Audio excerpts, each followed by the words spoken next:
So good morning to all the students of Pride India Central School and all the students worldwide. I am Engineer Kumar Harshvardhan and I will be taking class of Federalism on behalf of Pride India Central School, Radham, Khakaria, Mehenskot. Okay, so this is our third session on this topic, Federalism. We have already discussed about what is Federalism, why is Federalism important for a country like India, है ना, कि एक जो हमारा देश है भारत उसके लिए फेडरलिज्म क्यों ज़रूरी है. And today we will be discussing about the topic how is federalism practised. Okay, we will be discussing about how is federalism practised. इसको हम कैसे प्रैक्टिस करते हैं. How is federalism practiced. Okay, how is federalism practiced? So we'll be discussing about this topic today, how is federalism practiced. तो मैंने आपको ऐसे बताया है फेडरलिज्म क्या होता है ना. तो I have already told you what is federalism. It is the process in which the power sharing is divided among the various levels of the government, such as the central government, then the state government, and then came the Panchayati Raj. First was the central, then the state, and then the local government. So this is the form in which the power is shared between all the parts of all the different verticals of the government. So now we will study about how is federalism practiced. How is federalism practiced in India and why it is so much better in the case of the Indian democratic society. Okay, how it is very much better in our society and how it has worked very well. This federalism has worked very well in our country. So if you look at this federalism, so there are various parts in this federalism. If you are looking onto it, such as you know about the central and the state relations. The central and the state relations. You will be knowing about the central and the state relations, है ना. जब आपने सुना होगा कि अगर centre में कोई एक्स की सरकार बनती है और स्टेट में वाई की सरकार बनती है तो क्या होता है, दोनों के बीच में मतभेद होते रहता है. ऐसा भी होता है कि सेंटर जो है उतने फंड एलोकेट नहीं करती है इस स्टेट गवर्नमेंट को अगर वहाँ पे सेम उन्हीं की पार्टी की सरकार नहीं हो. तो हम इसके बारे में जानेंगे. फिर हम जानेंगे कि जब भारत विभाजित हुआ था तो उस समय जो है लिंग्विस्टिक स्टेट्स की डिमांड हुई थी. लिंग्विस्टिक स्टेट का मतलब होता है कि states on the basis of language. States on the basis of language. States on the basis of language के जो तौर पे जो स्टेट्स बनी उसको हम बोलते हैं लिंग्विस्टिक स्टेट्स. जैसे फॉर एग्जांपल जो हमारे देश में सबसे पहला लिंग्विस्टिक स्टेट बना था वो था आंध्र प्रदेश, है ना. तो तेलुगु जो लोग थे जो तेलुगु बोलते थे उन लोगों ने क्या किया, उन लोगों ने कहा कि हम लोग जो है एक अलग स्टेट चाहिए हमें, जो हमारे लोग हैं जो हमारी भाषा बोलते हैं उनके लिए हमें एक अलग स्टेट चाहिए. तो फिर आंध्र प्रदेश बना. उसी तरह से फिर हमें तमिलनाडु बना जहाँ पे तमिल बोलने वाले लोग जो है एक साथ रहना चाहते थे. फिर उसी तरह से कर्नाटका बना जहाँ पे कन्नड़ बोलने वाले लोग एक साथ रहना चाहते थे. तो इसको हम बोलते हैं linguistic state on the basis of language, है ना. The state has been divided on the basis of language. Now the very most important thing that you all do mistake is that whenever I have asked anyone what is the national language of the country, they say it's Hindi. Hindi is not the national language of our country. This is absolutely wrong. If anyone says this that Hindi is the national language of the country, it's absolutely wrong. It's 110% wrong. Hindi is not the national language of our country. India has no national language.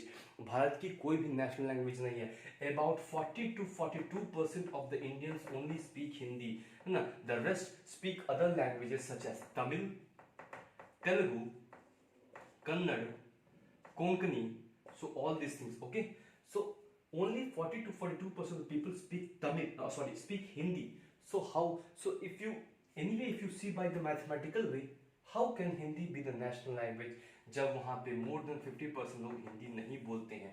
किसी भी अगर आप mathematically भी लें किसी भी चीज़ को बहुमत में आने के लिए 50% से ज़्यादा चाहिए. तो क्या ये 50% से ज़्यादा है? क्या हिंदी बोलने वाले लोग 50% से ज़्यादा हैं? नहीं है, वो सिर्फ 40 to 42% है. तो कैसे जो है हिंदी हमारे देश की राष्ट्रभाषा हो गई? सोचने वाली बात है ना. थोड़ा दिमाग लगाइए.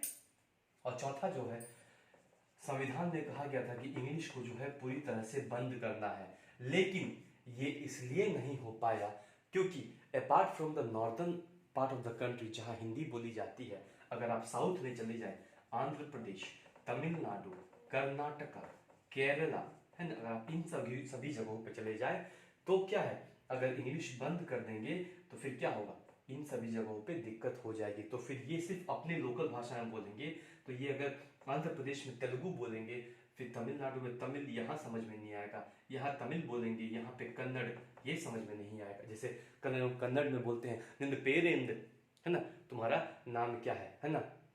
फिर ऊटाइटा मतलब क्या, तुमने खाना खा लिया, है ना। चनाई मतलब क्या, सब कुछ ठीक है, अच्छा है। तो अगर यहाँ पे जो लोग हैं यहाँ पे ये बोलेंगे तो ये समझ में नहीं आएगा। अब अगर केरला के लोग जाके सॉरी कर्नाटका के लोग जाके केरला में कन्नड़ बोलेंगे तो यहाँ मलयालम बोला जाता है। Malayalam is the toughest language to learn, सबसे टफ लैंग्वेज है मलयालम लर्न करना, है ना। मैंने केरला में अपने जीवन के नर्सरी से लेके क्लास 7 तक गुजारे हैं, मैंने इतने साल केरला में पढ़ा है, समझ लीजिए कि इधर 7 और उधर 9 साल मैंने केरला में पढ़ा है ना। तो वहाँ चूंकि मलयालम बोलना बहुत टफ होता था तो क्या करते थे, तो फिर हम वहाँ पे अंग्रेजी सीखा, हमने वहाँ पे जाके अंग्रेजी सीखा, इंग्लिश सीखा, और तब हम इनसे जो है यहाँ के अपने दोस्तों से हम वार्तालाप करते थे। आज भी अगर मैं अपने केरला के, कर्नाटका के, तमिलनाडु के दोस्त से बात करता हूँ तो आज भी इंग्लिश में ही बात करता हूँ, क्योंकि मुझे कन्नड़ तो आती है लेकिन मुझे तेलुगु नहीं आती, तमिल नहीं आती, मलयालम नहीं आती है। तो इसके कारण क्या है, इसके कारण जो है मुझे इंग्लिश में ही वार्तालाप करना पड़ता है। तो इसलिए कहा गया कि इंग्लिश को बंद नहीं कर सकते हैं। इन सभी लोगों ने बहुत बड़ा विद्रोह किया और सबसे ज़्यादा तमिलनाडु के लोगों ने, तमिलियंस ने बहुत बड़ा विद्रोह किया कि नहीं, इंग्लिश जो है बंद नहीं कर सकते हैं, और इसलिए जो है इंग्लिश डिसकंटिन्यू नहीं हुआ। वरना आज़ादी के बाद एक ऐसी प्रोपेगेंडा बनाई गई थी कि जहां पे इंग्लिश को टोटली जो है डिसकंटिन्यू कर देना था। तो ये एक ओवरऑल वेज समरी है जो मैंने आपको बताया है, जो हम अभी इस चैप्टर में पढ़ेंगे, ठीक है। तो हम अब शुरू करते हैं इस चैप्टर में पढ़ने के लिए, ठीक है। मुझे लगता है कि आपको ये सब बिल्कुल अच्छी तरह से समझ में आ गया होगा, ठीक है। तो चलिए पढ़ते हैं। How is federalism practice? Constitutional provisions are necessary for the success of federalism, but these are not sufficient, है ना। सिर्फ कॉन्स्टिट्यूशन में लिखा हुआ जो है वही सिर्फ उसी के बल पे जो है हम अपने देश में सुख, शांति, फेडरलिज्म, है ना, जो है हम अटेन नहीं कर सकते हैं, प्राप्त नहीं कर सकते हैं। If the federal experiment has succeeded in India, it's not merely because of the clearly laid out constitutional provisions, है ना। अगर हमारे देश में फेडरलिज्म इतना सक्सेस हुआ है, द डिवीजन ऑफ पावर इतना सक्सेस हुआ है, तो सिर्फ इसका यही एक कारण नहीं है कि ये संविधान में लिखा हुआ है, सिर्फ इसका यही एक कारण नहीं है कि ये संविधान में लिखा हुआ है। The real success of federation in India can be attributed to the nature of democratic politics in our country, और इसका एक और बहुत बड़ा स्वरूप है जो कि हमारे देश में डेमोक्रेटिक पॉलिटिक्स के रूप में उभर के आता है। This ensured that the spirit of federalism, respect for diversity and desire for living together became the shared idea of the people of our country। मतलब इसमें जो मेन 3 चीज आते हैं वो पहला है आपका स्पिरिट ऑफ फेडरलिज्म, है ना। स्पिरिट ऑफ फेडरलिज्म मतलब इसके लिए देश में बहुत अच्छा भाव होना, लोगों के दिल में इसके लिए एक अच्छा भाव पैदा होना, उसका सम्मान देना। फिर आपका दूसरा क्या है, डाइवर्सिटी, है ना, यूनिटी इन डाइवर्सिटी जिसको हम बोलते हैं, यूनिटी इन डाइवर्सिटी। इससे बड़ा कुछ है ही नहीं हमारे देश में, है ना, कि विभिन्न प्रकार के लोग रहते हैं और फिर भी सब लोग एक साथ मिल बांट के रहते हैं। And desire for living together, और डिजायर फॉर लिविंग टुगेदर, एक साथ रहने के लिए, डिजायर फॉर लिविंग टुगेदर, है ना। पहला हो गया आपको spirit of federalism, unity in diversity and desire for living together. ये 3 चीज हैं जो हमारे देश में फेडरलिज्म को ना ही सिर्फ कॉन्स्टिट्यूशनली सक्सेस करती हैं, बट ना ही सिर्फ ऑन पेपर सक्सेस करती हैं, बल्कि रियल सेंस में भी इसे सक्सेसफुल बनाती हैं। अब हम पहला पढ़ेंगे लिंग्विस्टिक स्टेट्स। लिंग्विस्टिक स्टेट्स का मतलब होता है states which are divided on the basis of language, है ना। लिंग्विस्टिक स्टेट्स, है ना, इसका मतलब होता है कि states which are divided on the basis of language, है ना। Division on the basis of language, division on the basis of language, इसको बोलते हैं division on the basis of language, है ना। फॉर एग्जाम्पल मैंने आपको भी जैसे बताया, अगर आंध्र प्रदेश, अगर तेलुगु बोलने वाले लोग हैं तो आंध्रा में रहते हैं, तमिल बोलने वाले लोग हैं तो तमिलनाडु में रहते हैं, कन्नड़ बोलने वाले लोग हैं तो कर्नाटका में रहते हैं, मलयालम बोलने वाले लोग हैं तो केरला में रहते हैं, है ना। सो पढ़ते हैं यहाँ पे, the creation of the linguistic state was the first and the major test for democratic politics in our country. If you look at the political map of India when it began its journey as a democracy in 1947 and that of 2017, you will be surprised by seeing the extent of the changes. है ना, जब हमारा देश विभाजित हुआ था तो बहुत सारे अलग अलग राज्य जो हैं, जो आज एग्जिस्ट करते हैं, वो उस समय एग्जिस्ट ही नहीं करते थे। मतलब जो राज्य आज हैं वो उस समय, वो सब राज्य उस समय थे ही नहीं, है ना। क्योंकि उसके बाद जो है हमारे लैंग्वेज के ऊपर विभाजित किया गया, हमारे रीजन के ऊपर विभाजित किया गया, हमारे कल्चर के ऊपर भी विभाजित किया गया है अलग अलग स्टेट्स को। फॉर एग्जांपल अगर आप नागालैंड को ले लें, मणिपुर को ले लें, झारखंड को ले लें, जहाँ पे आदिवासी सब रहते, तो क्यों अलग हुआ? झारखंड इसलिए अलग हुआ क्योंकि आदिवासी लोग जो है अपने लिए एक अलग स्टेट डिमांड कर रहे थे और उनकी डिमांड बहुत पहले से थी, है ना। और जब लालू जी की सरकार थी तो उस समय वो लोग इसके ऊपर बहुत ही ज़्यादा दबाव बना रहे थे कि हमें अलग होना है, लेकिन लालू जी जो है बिहार से अलग झारखंड को नहीं करना चाहते थे, है ना। लेकिन उस समय क्योंकि लालू जी चुनाव हार गए थे और कांग्रेस के साथ उन्हें मिलकर सरकार बनानी थी, जिसको हम बोलते हैं कोएलिशन गवर्नमेंट, ये भी आप आने वाले समय में पढ़ेंगे। तो चूंकि लालू जी को कांग्रेस के साथ सरकार बनानी थी और कांग्रेस ने यही प्रस्ताव रखा कि अगर हम आपके साथ सरकार मिलकर तभी बनाएंगे जब आप जो है झारखंड को बिहार से अलग करेंगे। झारखंड का मतलब होता है लैंड ऑफ बुशेस, इसलिए उसका नाम पड़ा है Jharkhand, ZHARKHAND, Jharkhand, land of bushes, है ना, लैंड ऑफ बुशेस। यहाँ पे क्या है, एक स्टूडेंट था उस समय जो हजारीबाग के कॉलेज में पढ़ा करता था, मुझे कॉलेज का एग्जैक्ट नाम अभी याद नहीं है। तो एक स्टूडेंट था जो हजारीबाग में कॉलेज में पढ़ा करता था और इंडिपेंडेंस के बाद ही उसने ये शब्द पिरोया था, इसका नाम था झारखंड, कि अगर बिहार से स्टेट अलग होता है, अगर ये बिहार से अलग ये स्टेट अलग होता है तो इसका नाम रहेगा झारखंड। वहीं से, क्योंकि लैंड ऑफ बुशेस, वहाँ बहुत ग्रीनरी है, वहाँ पे बहुत सारी आपको पेड़ पौधे जंगल बहुत मिलेंगे, वहाँ पे बहुत ही सुंदर वातावरण है वहाँ का, इसलिए उसका नाम पड़ा झारखंड। ठीक है, तो इन सब चीज़ों पे जो है, इन सब चीज़ों के बेसिस पे जो है हमारे देश में स्टेट्स को विभाजित किया गया। In 1947 the boundaries of several old states of India they changed in order to create new states.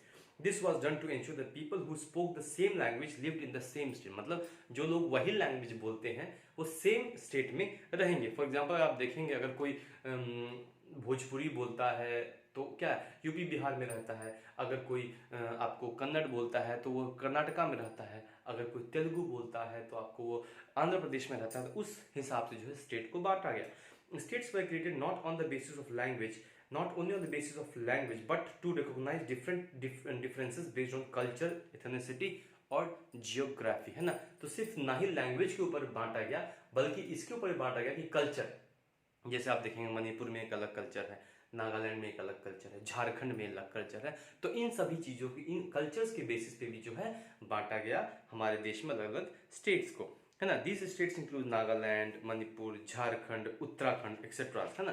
तो इन सभी चीज़ों को बांटा गया। अब हम आगे देखेंगे। When the demand for the formation of the state on the basis of language was raised, some national leaders feared that it would lead to disintegration of the country. लेकिन जब लोगों में ये आक्रोश आया कि नहीं, हमें अपने भाषा के तौर पे आप विभाजित कीजिए हमारे लिए स्टेट्स को, हमारे लिए अलग राज्य को, तो यहाँ के जो राजनेता थे तो उनके मन में बहुत डर पैदा हुआ कि इससे जो है हमारा देश जो है टूट जाएगा, इससे क्या होगा, हमारा देश अलग अलग टुकड़ों में टूट जाएगा और टूट के बिखर जाएगा और इसे फिर समेटना मुश्किल हो जाएगा, जो कि बिल्कुल नामुमकिन के बराबर हो जाएगा। लेकिन ऐसा नहीं हुआ, इसके पूरा विपरीत हुआ।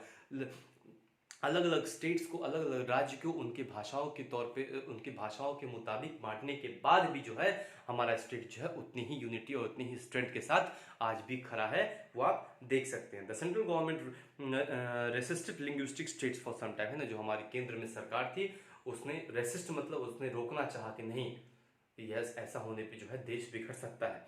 But the experience has shown that the formation of linguistic states has actually made the country more united। लेकिन ऐसा देखा गया है कि विभाजन के बाद भी हमारा देश आज उतना ही सशक्त है, उतना ही प्रबल है और उतना ही स्ट्रेंथ के साथ खड़ा है। अब हम पढ़ेंगे language policy. A second test of Indian federation is the language policy. दूसरा इसका जो मुख्य रूप है वो है language policy. Our constitution did not give the status of national language to any language, very very important, our constitution did not give the right of the, what we say, the status of national language to any of the language in India।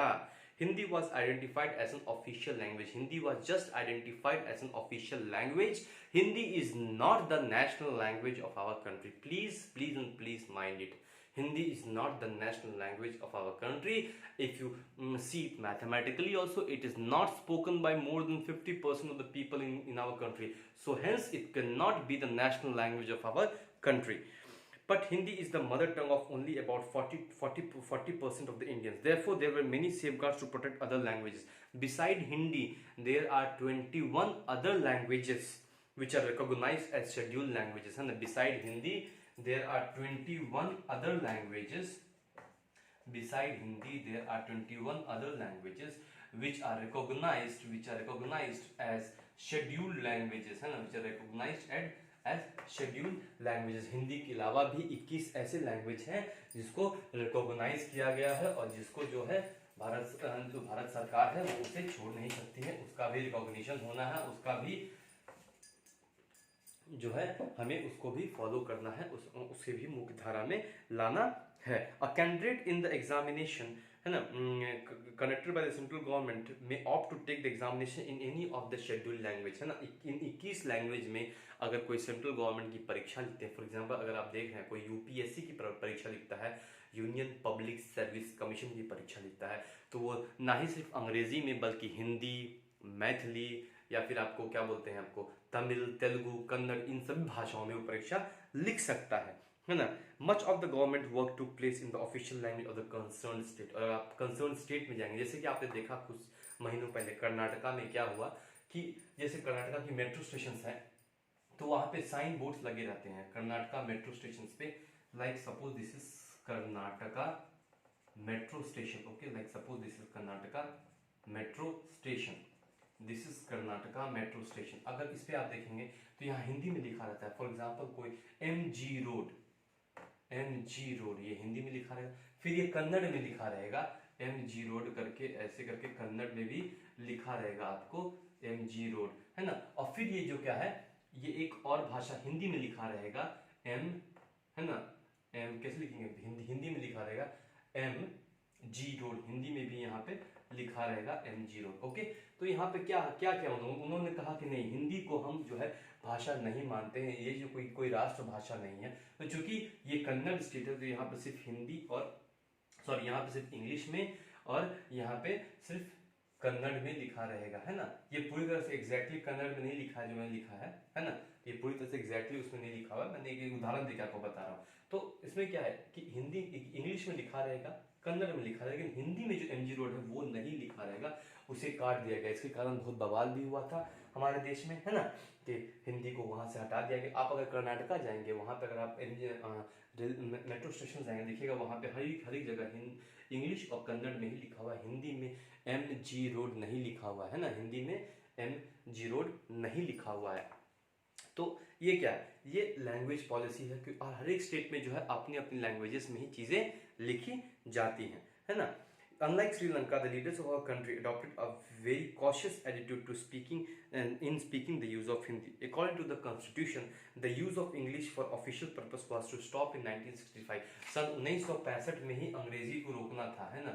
Stop English to be stopped in 1965. 1965 में ही जो है English को रोका जाना था, लेकिन आज तक इंग्लिश को नहीं रोका गया है. क्यों? क्योंकि उस समय क्या हुआ, अब आगे पढ़ते हैं. In Tamil Nadu the movement took a violent form, है ना. The central government responded by agreeing to continue the English along with Hindi for the official language. और तमिलनाडु में जो है ये बहुत बड़ा उपद्रव लोगों ने मचाया कि नहीं, हम जो है इंग्लिश को डिसकंटिन्यू नहीं कर सकते, क्योंकि अगर अलग अलग आप राज्य को देखें तो वहाँ पे इंग्लिश तो सब जगह कॉमन होती है, लेकिन अलग अलग राज्य में उनकी जो राज्य की भाषा है वो बदल जाती है. तो एक कम्युनिटी मेंटेन करने के लिए, है ना, उन लोगों ने क्या कहा कि नहीं, इंग्लिश को जो है रोका नहीं जा सकता है. और इस तरह से फिर क्या हुआ, हमारे मुख्य धारा ने ये मान लिया, है ना, कि इंग्लिश को जो है नहीं रोका जाना चाहिए और इंग्लिश चलता रहेगा, जो कि आज तक चलता आ रहा है. और अब तो नीड हो गया है इंग्लिश का, है ना. अगर आपको इंग्लिश नहीं आती है ठीक से तो ऐसा माना जाता है कि आपको ठीक से बोलना चालना नहीं आता है ना. हमारा देश जो है भारत, वो पूरे विश्व में दूसरा ऐसा देश है जहाँ सबसे ज़्यादा इंग्लिश बोली जाती है. अगर आप देखेंगे तो इंग्लैंड के बाद जहाँ पे इंग्लिश मुख्य भाषा है वहाँ पे, है ना, इंग्लैंड, यूएस, वहाँ पे ज़्यादातर इंग्लिश बोली जाती है। उसके बाद आप देखेंगे तो भारत ही एक ऐसा देश है जहाँ सबसे ज़्यादा इंग्लिश बोली जाती है। So many critics think that the solution favoured the English speaking elites, है ना, और बहुत लोग ऐसा मानते हैं जो इंग्लिश बोलते हैं ये उनके फेवर में गई है। Promotion of Hindi continue to be the official policy of the government, है ना, लेकिन गवर्नमेंट आज भी बोलती है कि हिंदी का हमें प्रमोशन करना चाहिए, हिंदी को हमें बढ़ावा देना चाहिए। Promotion does not mean the central government can impose Hindi on the state, है ना, प्रमोशन का मतलब ये नहीं कि आप जबरदस्ती किसी पे थोपे। यही हो रहा था यहाँ कर्नाटका में, जो कि लोगों ने पूरी तरह से उसे नकार दिया कि हिंदी में, इंग्लिश में तो एमजी रोड रहेगा, कन्नड़ में रहेगा, लेकिन हिंदी में एमजी रोड नहीं रहेगा। आप जबरदस्ती जबरन हमारे स्टेट पे ये इम्पोज नहीं कर सकते हैं। हमारे स्टेट के लोगों को हिंदी नहीं चाहिए, है ना। So central government can impose Hindi on state where speaking people languages. Okay, the flexibility shown by the Indian political leaders helped our country avoid the kind of situation that Sri Lanka finds itself. और इसके कारण चूंकि हमारे देश के जो leaders हैं उन्होंने ज़्यादा फोर्स नहीं किया, इस पर ज़्यादा इसे खींचने की कोशिश नहीं की, इसलिए जो है कर्नाटक में भी बहुत बड़ा उपद्रव नहीं मचा और ये आसानी से शांत हो गई। सब चीज़ें जो है आसानी से शांत हो गई कि चलो ठीक है, लोगों वहाँ पे सेंट्रल गवर्नमेंट ने मान लिया, मोदी जी की सरकार ने मान लिया कि चलिए ठीक है, स्टेट है, आपका अपना राइट्स है, अगर आपको इम्पोज नहीं करना है तो आप वहाँ नहीं कीजिए। अब पढ़ेंगे सेंट्रल स्टेट रिलेशंस, और सेंट्रल स्टेट में क्या रिलेशंस होने चाहिए, है ना। सेंट्रल स्टेट रिलेशंस,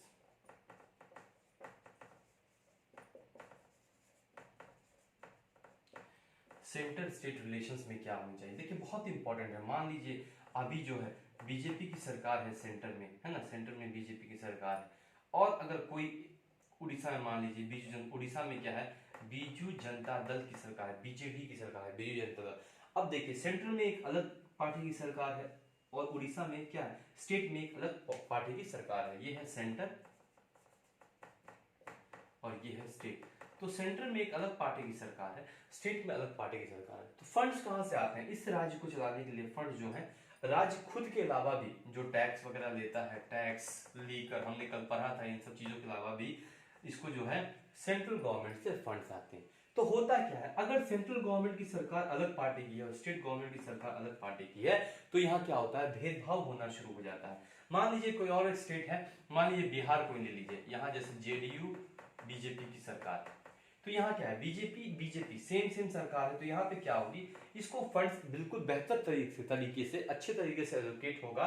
वनस्पति की इस उड़ीसा में जो फंड जाएंगे वो कम जाएंगे, क्योंकि यहाँ पे जो है सेंटर में जो सरकार है जिस पार्टी की, वो पार्टी की सरकार नहीं है, बल्कि यहाँ पे जो जिस पार्टी की सरकार है उसी पार्टी की सरकार भी सेंटर में। इससे क्या होगा, क्या होता है कि अगर जो सेंटर में सरकार है जिस पार्टी की, वो अगर स्टेट में भी उसी पार्टी की सरकार है, तो वहां फंड ज्यादा अच्छा देते हैं, ताकि उस पार्टी का जो है गुड बुक्स बना रहे और वो ऐसा दिखता रहे कि वो डेवलपमेंट ज्यादा अच्छा कर रहा है। बनस्पति की अगर जहां पे कोई और पार्टी की सरकार है, वहां पे ये लोग फंड जो है क्या करते हैं, उतना अच्छे से प्रॉपर्ली एलोकेट नहीं करते हैं या उतना फंड्स नहीं देते हैं जितना स्टेट को जरूरत है, ताकि ये क्या करे, ये अपनी सरकार यहाँ पे जाके भी बना सके, ये कहते हैं कि ये जो यहाँ की सरकार है ये यहाँ पे अच्छा काम नहीं कर रही है। ठीक है, तो हम आगे पढ़ते हैं इसमें।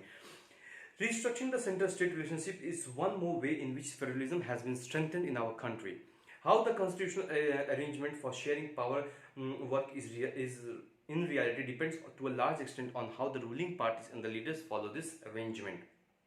For a long time, the same party ruled both the center and the state. And the state. This meant that the state government did not exercise their rights as autonomous federal units. मतलब अगर central में भी वही सरकार है, state में भी वही सरकार है, तो क्या होगा, दोनों में एक ही सरकार है, तो क्या इनमें तो कोई अलग से इनको कोई राइट्स तो इन लोगों को अलग से नहीं है कि चलिए यहाँ भी सेंट्रल में वही सरकार है, स्टेट में भी वही सरकार है, तो सेंट्रल आराम से स्टेट में अपना फंड्स भेज रही है, सरकार अपना काम करिए, जो सेंट्रल कहेगी वही ये भी सरकार यहाँ पे करेगी। जो सेंट्रल कहेगी, जो जिस पार्टी की सरकार सेंट्रल में है उसी पार्टी की सरकार स्टेट में है, तो जो ये पार्टी कहेगी उस तरीके से ये पार्टी करेगी। भले ही अगर इनको कुछ और भी करने का मन हो, कुछ और अच्छा ये सोच रहे हो, कुछ और अच्छा ही लग रहा हो कि नहीं ये और बेहतर स्वरूप है जिससे कि हम स्टेट को आगे कर सकते हैं, लेकिन ये वैसा नहीं कर सकते क्योंकि सेंटर में भी वही गवर्नमेंट है, स्टेट में भी वही गवर्नमेंट है, तो जो यहाँ से कहा जाएगा वही यहाँ पे बोला जाएगा, बिल्कुल रट्टू तोता की तरह, है ना।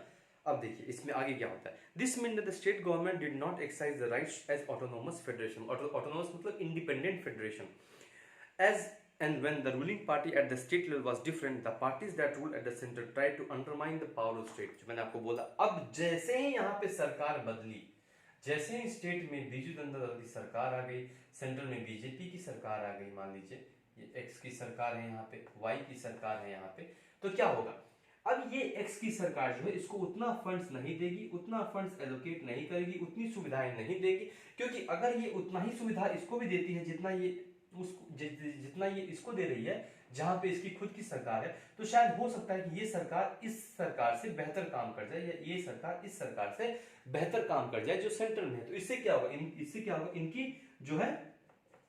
इनकी जो है लोकप्रियता घटेगी, है ना, क्योंकि तब लोगों को ऐसा लोगों का ऐसा मानना हो जाए कि जो सरकार स्टेट में ज्यादा अच्छा बेहतर काम कर रही है, जबकि सेंटर में जो सरकार है वो बेहतर काम नहीं कर पा रही है। और अगर ये सब कुछ इसे प्रॉपर्ली फंड्स वगैरह देते रहेंगे, और अगर कहीं ये सरकार अच्छा कर गई तो ये जो है इसे भी उखाड़ फेंकेंगी। तो क्या करते ये लोग जो है भेदभाव करते थे। अगर सेंटर में अलग सरकार है, स्टेट में अलग सरकार है, तो वहां पे क्या होता है, भेदभाव सरकारों के बीच में होता है। In those days, the central government would often misuse the constitution to dismiss the state government that were controlled by the rival parties. This undermined the spirit of federalism। लेकिन ऐसा करने से क्या है, जो हमारा ये फेडरलिज्म है, इस पे हम क्या कर रहे हैं, इस पे हम चोट कर रहे हैं, इस पे हम आघात कर रहे हैं। जिस गर्व से हम बोलते हैं कि हम एक फेडरल कंट्री है जहाँ पे पावर जो है प्रॉपरली डिस्ट्रीब्यूटेड है अलग अलग लेवल्स पे, सेंटर पे अलग पावर है, स्टेट में अलग पावर है, उनका एक ऑटोनोमस अपना पावर है, उनके पास एक अपनी इंडिपेंडेंट अथॉरिटी है डिसीजन लेने की। वहीं फिर लोकल गवर्नमेंट पंचायती राज में एक अलग से इंडिपेंडेंसी है, एक अलग से उनका खुद का अथॉरिटी है कि वो गुड डिसीजंस ले सकें अपने राज्य के बारे में, अपने गांव के बारे में, अपने शहर के बारे में। तो ये जो है ये नहीं हो पा रहा था। All these changed significantly after 1990, लेकिन 1990 के दशक के बाद सब कुछ पूरी तरह से बदल गया। This period saw the rise of regional parties in many states in the country। 1990 के बाद ज़्यादातर जो है क्या हुई, जो पार्टी की सेंटर में सरकार थी, अगर मान लीजिए एक्स पार्टी की सरकार थी सेंटर में एक्स पार्टी की सरकार थी, तो कोई एक स्टेट 1 है वहां पे वाई पार्टी की सरकार बन गई, स्टेट 2 है वहां पे जेड पार्टी की सरकार बन गई, स्टेट 3 है वहां पे एम पार्टी की सरकार बन गई। तो ये सब क्या थे, ये सब लोकल पार्टीज थे, वाई जेड एम, ये सब लोकल पार्टीज थे, और सेंटर में किसी और पार्टी की सरकार बनी। ठीक है।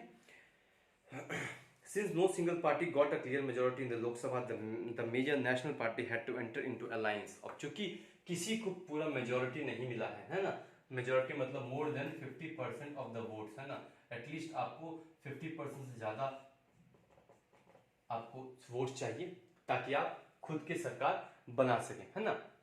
फॉर एग्जांपल बिहार में अगर 243 सीटें हैं, तो यहाँ पे कम से कम आपको अगर 122 सीट नहीं आएंगी तो आप खुद से अकेले सरकार नहीं बना पाएंगे। तो अगर आपको 122 सीटें आई तो कितना होगी, ये इसका डबल कीजिए, 244 है ना, तो इसका ऑलमोस्ट हो गया, मोर देन 50% ये हो गया। तो इतनी सीटें चाहिए आपको सरकार बनाने के लिए। तो उस समय क्या हुआ कि हर अलग अलग पार्टी को, किसी को मान लीजिए 30 आया, किसी को 50 आया, किसी को 40 आया, किसी को 20 आया, तो अब इन सब को क्या करके एक्स वाई जेड एम, इन सभी सरकार को क्या करके मिलके जो है अब सरकार बनानी पड़ेगी। इन सभी अलग अलग पार्टियों को क्या होगा, मिलके जो है इन सभी पार्टीज को मिलके जो है अलग सरकार बनानी पड़ेगी। तो उस केस में क्या हुआ कि उस केस में अब एक पार्टी को दूसरे पार्टी के साथ समझौते में आना पड़ा, है ना। The practice to form a government, and this led to the new culture of power sharing and respect for the for the autonomy of the state। और इसके कारण क्या हुआ, पावर शेयरिंग में जो है फिर अब लोगों को एक दूसरे के पास जाना पड़ा, एक पार्टी को दूसरे के पास जाना पड़ा। इसी को हम बोलते हैं कोएलिशन गवर्नमेंट। इसी को क्या हम बोलते हैं, कोएलिशन गवर्नमेंट,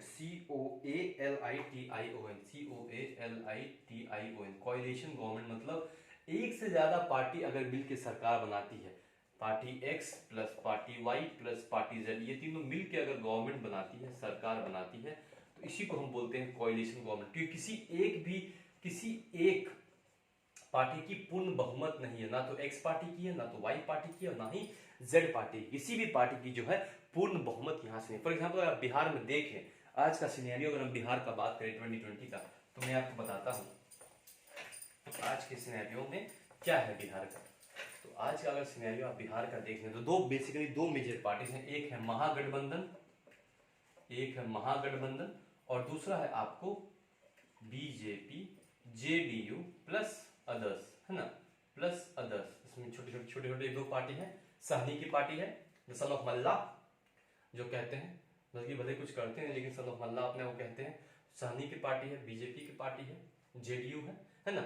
और महागठबंधन में आपको बहुत सारे हैं, मेन आरजेडी हो गया, आपको कांग्रेस हो गया, आपको और भी अलग अलग क्षेत्रीय पार्टीज हैं, अदर्स अलग अलग छोटे छोटे क्षेत्रीय पार्टीज हैं, है ना।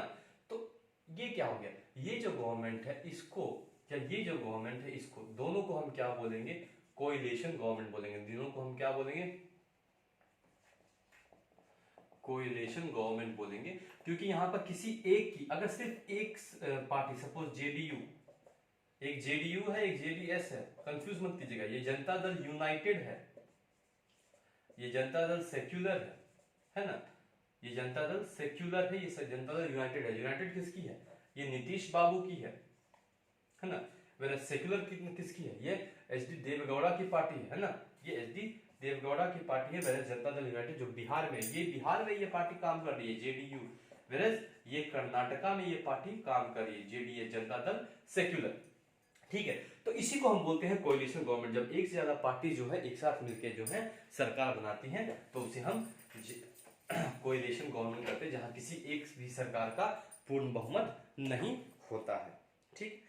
Now this trend was supported by a major judgment of the Supreme Court that made it difficult for the central government to dismiss that the state government in any case in any arbitrary manner. Thus, federal power sharing is more effective today than it was in the early years. और 1990 के दशक के बाद जो है federal power sharing जो है आज के समय में ज़्यादा इफेक्टिव है बनस्पति उस समय में, क्योंकि उस समय जो जनता भी उतना जागरूक नहीं थी। आज जनता जो है उस समय ज़्यादा जागरूक है, लेकिन आज भी बहुत जागरूक नहीं है, क्योंकि बिहार में आज भी अगर आप देखेंगे, बिहार में अगर आप आज भी देखेंगे तो क्या है, यहाँ पे मतलब गुंडों को दिया जाता है टिकट्स, है ना। अगर आप देखेंगे पहले चरण में 56 में से 36 गुंडे हैं, गुंड्स हैं जिनको आरजेडी ने टिकट दिया है, कुछ गुंडों को बीजेपी ने भी टिकट दिया है ना, बीजेपी जेडीयू कोएलिशन ने भी कुछ गुंडों को टिकट दिया है ना। और हमें इस पे क्या करना चाहिए, हमें सीधा इस पे विद्रोह करना चाहिए। हमें एक, हमारे पास एक टर्म है नोटा, है ना, हमें किसी को वोट नहीं देना है, हमें किसी को वोट नहीं देना है। पिछली बार शायद पिछली बार के इलेक्शंस में हमने देखा था, मुझे वो एग्जैक्ट इसका वो डिस्ट्रिक्ट का नाम नहीं याद है, गोपालगंज या कोई तो एक डिस्ट्रिक्ट था बिहार में, जहाँ पे ज़्यादातर वोट नोटा में गए थे, क्योंकि लोग वहाँ के जो प्रत्याशी थे वहाँ से जो खड़े थे उनसे खुश नहीं थे।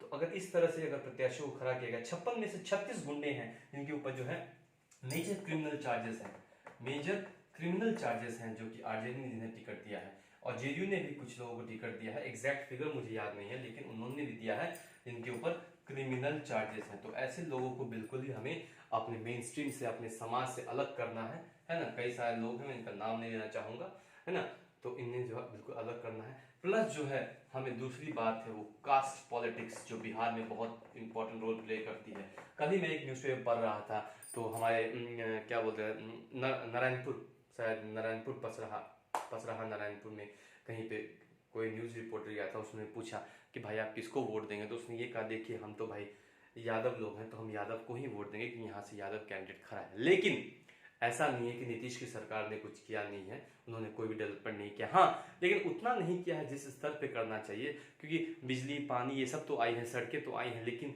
शिक्षा के रूप में के तौर पे या फिर एम्प्लॉयमेंट, जहाँ पे नौकरी मिलने के तौर पे जो सरकार ने काम नहीं किया है। तो उनका ये मानना था कि हमारे यहाँ तो भाई जीते तो क्योंकि वही जीते क्योंकि जिनको जो हमारे कास्ट के हैं, लेकिन सेंट्रल में जो है, लेकिन अगर पूरी बिहार में देखें तो पूरे बिहार में जो है नीतीश जी की सरकार बननी चाहिए। तो इन सब चीज़ों से प्लीज़ बचें, क्योंकि कास्ट पॉलिटिक्स जो है बहुत ही गंदा पॉलिटिक्स है।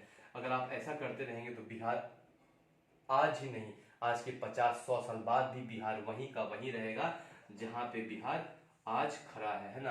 और 15 साल पहले ही बिहार 15 साल पीछे हो चुका है। जब लालू प्रसाद की सरकार थी उस समय यहाँ पे सिर्फ भ्रष्टाचार, गुंडागर्दी और आपको माँ बहनों के साथ गलत काम, यही सब किया जाता था जब वहाँ पे उस समय आरजेडी की सरकार थी। तो उस समय बिहार ऑलरेडी 15 साल पीछे हो गया। जब 15 साल दूसरे स्टेट जो है डेवलपमेंट कर रहे थे, जहां 15 साल वो समय ये सरकार जो है बिहार को नाश करने में लगी हुई थी।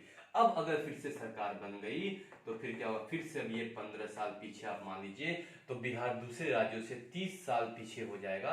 आप ये समझ सकते हैं बिल्कुल अच्छी तरह से, इसमें कोई दुराई नहीं है, कोई बोलने की भी इसमें बात नहीं है।